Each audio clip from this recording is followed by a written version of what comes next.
Gee, this is really country around here. Does your uncle live here all the time? Mm-hmm. The government sent him out here years ago on some sort of a survey of bugs that prey on trees. Oh, is he what do you call it? An entomologist? Yes. Well, he liked it so much that after retiring, he built this place and stayed. Well, I don't blame him. Oh, you'll meet him tomorrow. He's probably off somewhere chasing a bug. I'd be off chasing a nice fat trout. Why didn't you tell me about this? Darling, we've only been married 9 days. And don't think it hasn't been nice. Oh, by the way, what does your uncle do with that movie projector? Oh, he's always taking pictures, mostly about trees. You know, I've learned a lot just being around him. Let's run one. Do you know how? Why, sure. Turn the lights out.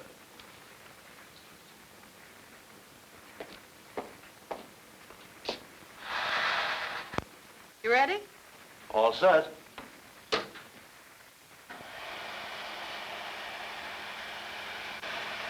Oh, look, sugar pine. Aren't they magnificent? They grow larger than any other kind of pine. Yeah, they sure are. Pine, too, isn't it? Idaho white pine.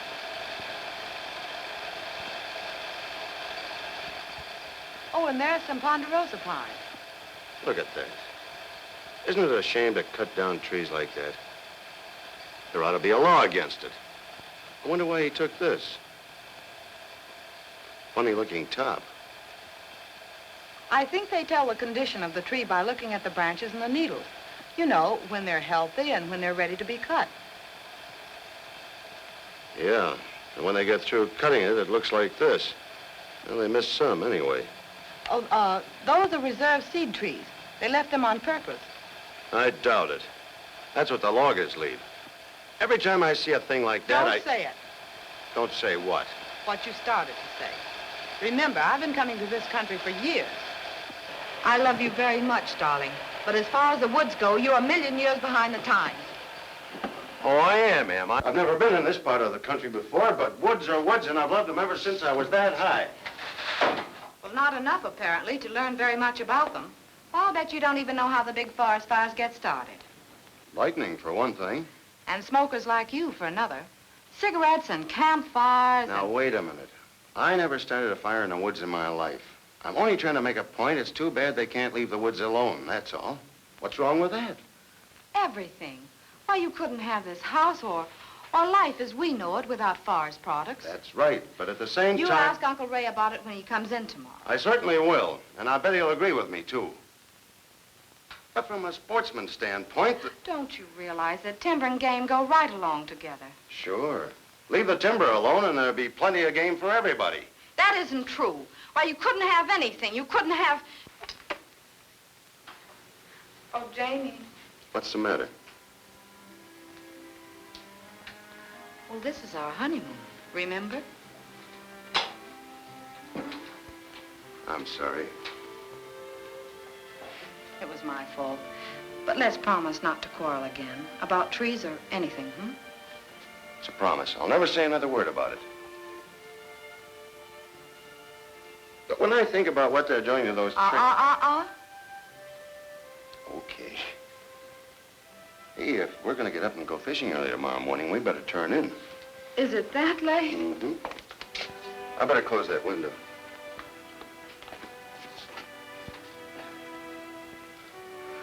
Smell that pond. Let's leave the windows open. It's a beautiful night. And I'm sleepy.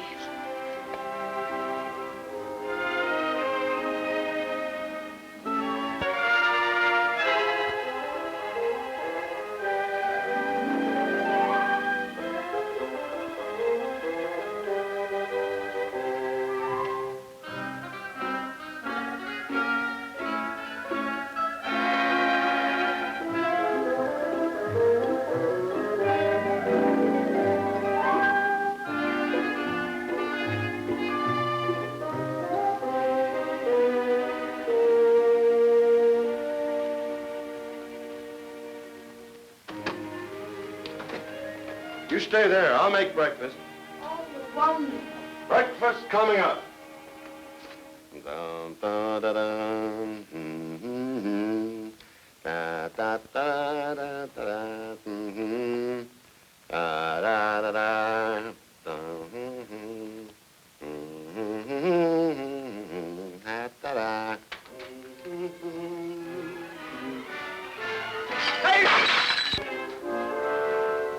Are you all right? Yeah, I'm all right. Are you sure? Yes, I'm sure. Hello there. Uncle Ray. Well, what kind of a honeymoon is this? Oh, Uncle Ray, this is my husband. How do you... I'm afraid we kind of wrecked your room. That's all right. Was that cub a friend of yours? No, sir. Oh, and I'm afraid we've just ruined your film. It was old material. I was going to throw it away. Well, I wish you had, because we had an argument about it. Oh, if you two will clean up this mess and keep the animals out, I'll make breakfast. There now. More coffee, Uncle Ray? No, thank you. Mind if I fuel up? No, of course not. I'll do the dishes. I'll help. We'll just get in the way. Oh. You. Tell Uncle Ray about your ideas on trees. He'll love it. Go away. What does she mean by that? Well, we had a little argument. I said I thought it was a shame to cut down any tree. See, I like to fish and hunt. Well, it seems a shame that... What Mayo say? She said I was trying to burn up the woods. Well, that's hardly likely. But I know what she means. You do? I wish you'd tell me. I think I could show you easier than tell you. I'm putting a film together right now. I'd like to try it out on you. Oh, Mayo, Hi. how'd you like to see a movie? I haven't done the dishes. Oh, they'll wait. All right. Can we run it now? Yes, if you like. Just draw the curtains and sit down. Fine, let's go.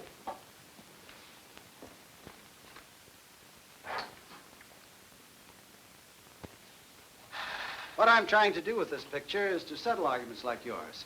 It's surprising how wrong a lot of people are about our forests and their products. He's talking about you. Shush.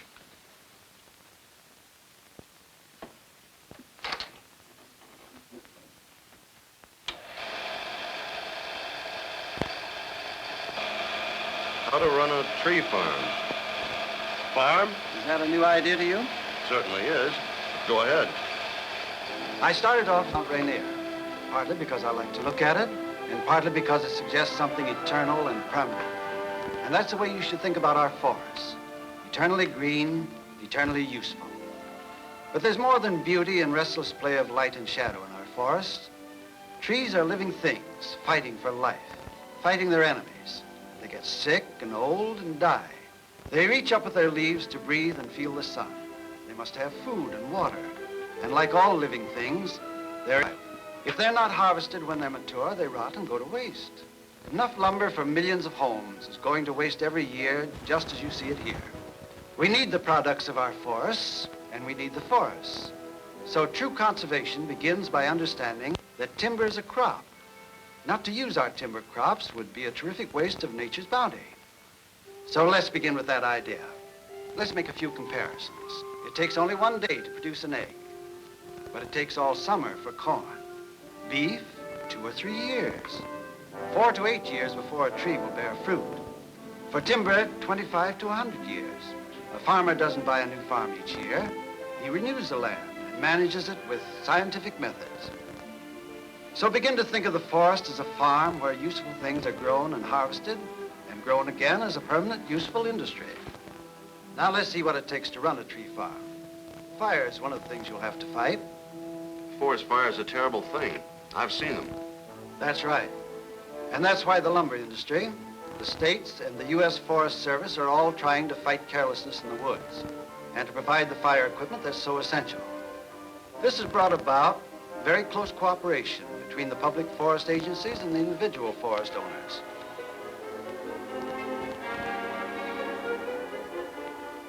Fires are so terribly destructive, in spite of everything yet done, the loss through forest fires is still between 30 and 45 million each year.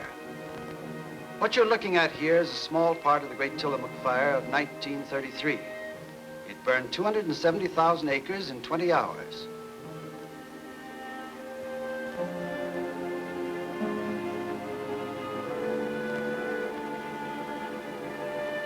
$50 or even 100 years may be lost before an area burned as badly as this can recover naturally. You can see why your tree farm will have to be equipped with towers and fire wardens. It means constant daily vigilance throughout the dangerous dry seasons. It not only means lookout towers like this one and fire wardens, it means a telephone system, accurate maps, and somewhere nearby, an army of firefighters with good equipment. I've seen those towers, but I never realized just how important they are. It must be a lonely job. It'd be a wonderful view. He's not looking at the view. He's looking for smoke. When he sees it, he sights it quickly with a special instrument called an alidade.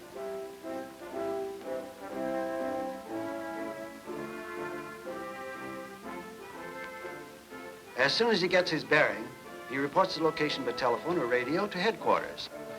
Meanwhile, another observer has sighted and reported the same smoke. This information is plotted on the map, and the fire is located quickly. And then the battle is on.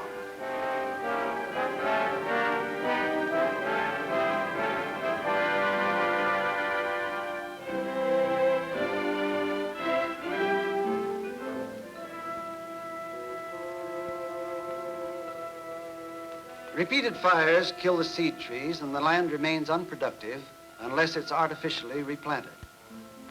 Transplanting by hand is slow and expensive, but it's a way to keep the land productive. There you can see rows of trees that were planted on an old burn. From lumber company cooperative nurseries like this one come millions of seedlings each year.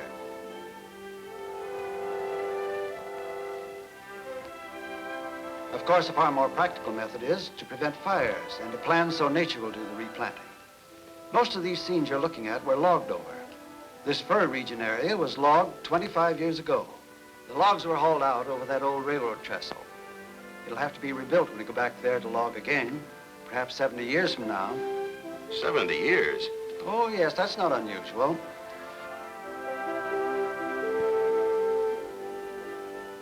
Over there, you can see the seed block which was left 25 years ago. Gee, a tree farmer deals in lifetimes. That's right. It takes good judgment and the most practical scientific kind of planting. Before you can harvest the next crop, you're going to have to protect it for a long time. Fire isn't the only enemy. As a good tree farmer, you'll have to fight insects and bugs and diseases. Well, here's what bugs can do. These are infested trees in the Ponderosa Pine country. What kind of? Western pine beetles. They feed on the inner bark and cut through the cambium, the formation of cells that causes the tree to grow. It also accounts for the annual growth ring. When the insects circle a tree, they cut its lifeline and the tree dies. There. See those little tunnels? That's what kills the tree. It's startling to realize that insects and disease will do half again as much damage in any one year as fire will. Now here's a tree attacked by blister rust. Pine beetles have wings and can fly several miles. But the spores of the blister rust are like tiny specks of dust, which are carried by the wind, sometimes over 100 miles. You can see where it's been attacking a tree because of the bright orange color. Once it gets well established, the tree dies. The progress of the disease is followed on study plots like this. The different colored stakes show the different years of rust attack on the trees. Experts in the United States Bureau of Entomology and Plant Quarantine are working to learn more effective preventive measures. Fire, insects, and disease are all forest enemies, but old age is another. When you start to run a tree farm, you have to start thinking in long cycles. For example, you must plan for block cutting in stands of fir, where most of the trees are the same age. Planting harvests of ponderosa and sugar pine takes into consideration that these trees are all mixed up, from a year old to 500. That calls for selective cutting. Here's a good view of a cut-over ponderosa pine forest. After you get through with selective logging, this is what it looks like.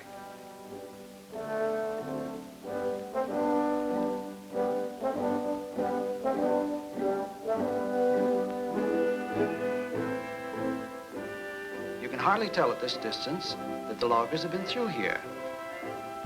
Good judgment and good forestry keep an endless supply of useful timber coming out of the woods. Production is continuous. You'll be interested in the way trees are selected and marked. With trees of mixed ages, you want to take out the old ones and give the young fellows a chance to grow. So a crew of experts go through the woods and squirt a white seed on each tree to be cut. It must be high enough to be visible above snow in winter and above brush in summer. This is all part of an industrial reforestation. And the methods are carefully worked out to permit harvesting the old trees before they die and still keep an adequate reserve of growing trees for each area. Over in the white pine country of Idaho, The trees are carefully counted on tallywackers. There are 4 of them. One for the White Pine Reserve, the next reserve, the trees to be cut, and the trees under 12 inches to be left.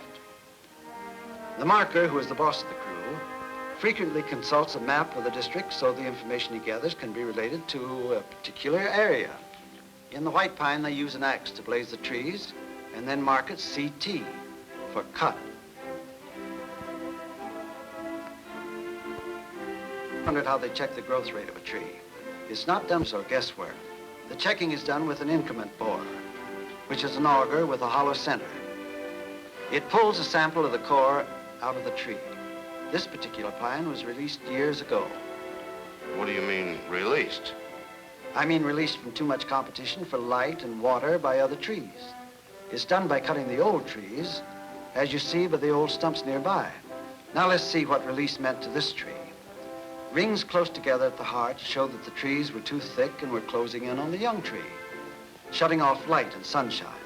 Then the area was logged and the big trees cut.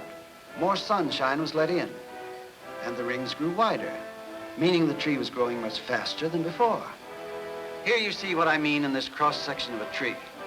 For 15 years since its release, this pine has been growing taller and thicker and stronger, doubling the growth of preceding 30 or 40 years.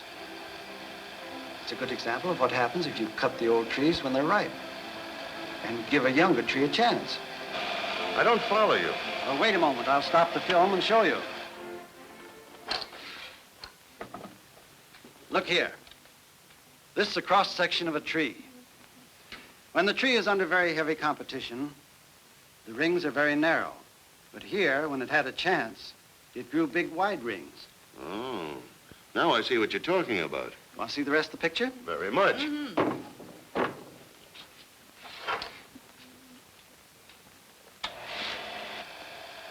In white pine, they usually leave 30 to 40% by volume to provide a second crop, which in turn will help nature reseed for a third crop. The markers look at the base and at the top and combine the science of forestry with practical judgment. Though they may say a tree scales up pretty good, meaning it will pay its way out of the woods, still it may be left uncut. Oh, then that's what you mean by selective cutting. Yes, and these healthy, rapidly growing young reserve trees show how well it works. In the fir country, the problem is different. If you leave scattered trees for seed, they're apt to blow down in a few years, and if you leave enough so they won't blow down, there's too much shade for the young firs. The new growth is apt to be hemlock, when what you're trying to get is more Douglas fir. It's quite a problem. There. That's what Jamie said burned him up. Certainly looks terrible. Well, this area was cut in blocks about a year ago, and if you didn't know forestry, you'd naturally feel it looked pretty hopeless. But look, right next to this is a restocked area that was logged the same way about 8 or 10 years earlier. How does a cornfield look after it's been harvested? Looks worn out and all through. If you don't know the next summer, given the air, it'll be green and productive again. Same thing is true of every other crop. The only difference is the length of time nature takes to do it. So let's go back to the fir country. This was logged some years ago, and nature's cycle is moving right along on schedule. At first glance, you don't see any trees, but let's take a closer look. Underneath all this underbrush and ferns is a thriving new growth. If we clean it up thoroughly, we find still more trees growing, inch by inch, reaching up for the sun. All this is part of the industrial reforester's plan.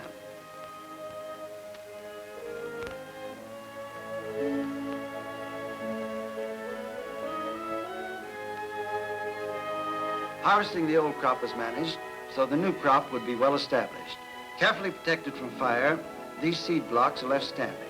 Healthy trees to produce ample seed for the nearby logged area. It's this kind of thinking and planning and cooperation that ensures the use of our forests without abuse, so that growing timber crops shall be a continuous, perpetual operation. And here's the proof of the pudding. A second growth fir forest, 50 years old. The old timber was harvested half a century ago.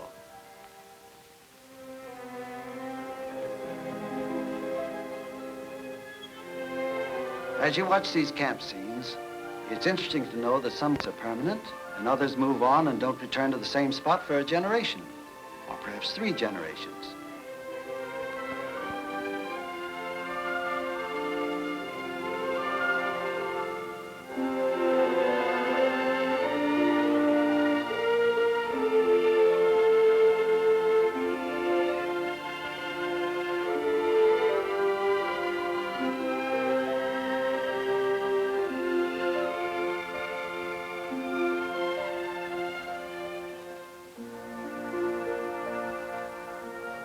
Timber, forest products are important to everybody. And naturally, no people are more interested in growing trees than the lumberman. Wouldn't you be if your living and your children's living depended on it?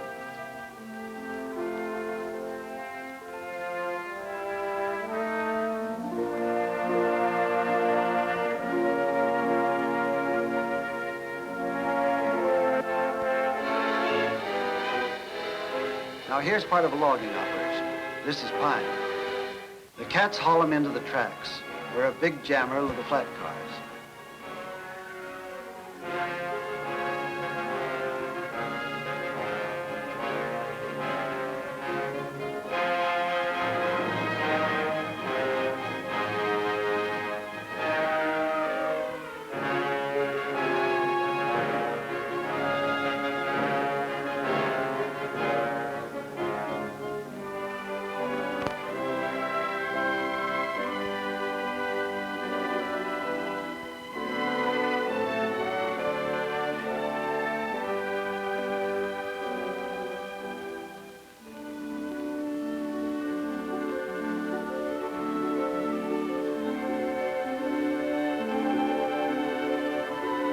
Railroads, hundreds of miles of them in the mountainous country, always seem to me to be marvelous engineering feats.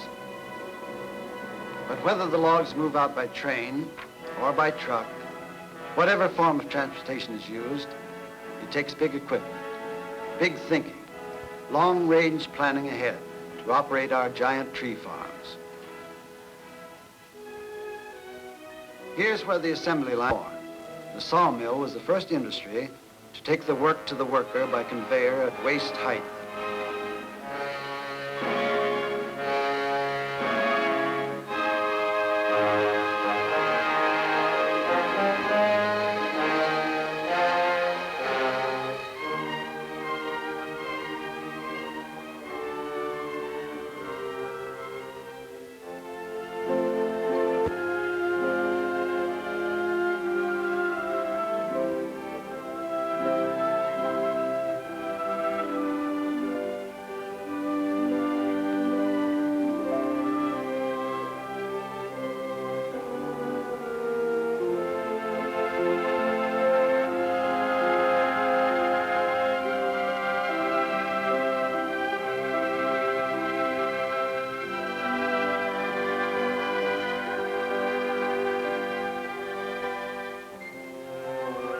It's a big industry. It's getting bigger all the time. Lumbermen spend millions of dollars a year fighting fires and bugs, studying better methods of aiding reforestation, improving old and developing new forest products. Large, busy laboratories are maintained like this one, where scientists are at work. The tree farmers are determined to use every possible part of the tree. Naturally, they don't want to waste anything that can be made into a profitable product. Jamie, here's something that'll interest you. In the natural course of events, in operating a tree farm, the harvesting of old growth and the subsequent development of the new growth provide conditions under which game thrives far better than it does in old timber. Just watch this.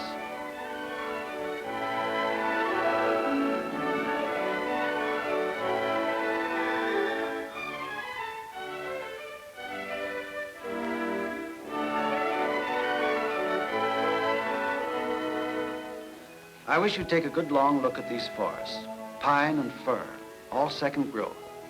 All of these areas have been logged over. These are tree farms, and I'm glad to say there are millions of acres of private tree farms just as carefully protected and just as well managed as the ones you see here. We can enjoy them for themselves and for their products to the benefit of all mankind. That's what you'll be doing if you run a tree farm. And that's how you'll feel about the trees you'll grow and protect and keep on growing. continuous production and perpetual green harvest. Isn't that Crater Lake? Yes, beautiful, isn't it? And you know, scenes like this make me think we're blessed with so much natural beauty. We have so much that it is certainly worth the care and effort to be able to enjoy these things forever. And the wonderful part of it is that we can enjoy our forests and their products forever.